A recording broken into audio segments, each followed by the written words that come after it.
قرآن بیان کر رہا ہے کہ 4 شرطیں ہیں نجات کی، اور آپ کے دل میں یہ بات بٹھا دی گئی ہے کہ صرف کلمہ گو ہونا نجات کے لیے کافی ہے، صرف ایمان سے نجات ہو جائے۔ یہ بات جو ہے ذہن میں رکھیے، ایک نجات وہ ہے جو ہزار برس تک جہنم میں کوئلہ بننے کے بعد نجات ہوگا، اس نجات کی بات نہیں کرتا۔ وہ نجات تو ملے گی آپ کو یقیناً۔ جس شخص کے دل میں رائی کے دانے کے برابر بھی ایمان ہوگا، وہ اپنے اعمال کی، اپنے کرتوتوں کی سزا بھگت کر بالآخر جنت کے اندر داخل کیا جائے گا، جہنم سے نکالا جائے گا۔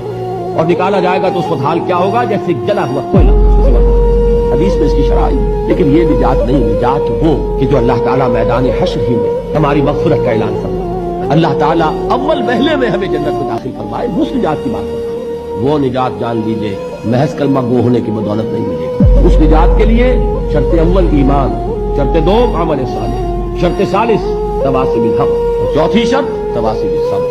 یہ قرآن کا بیان ہے، اس انسان کا کلام نہیں ہے کہ اس میں ترغیب کی جا سکے۔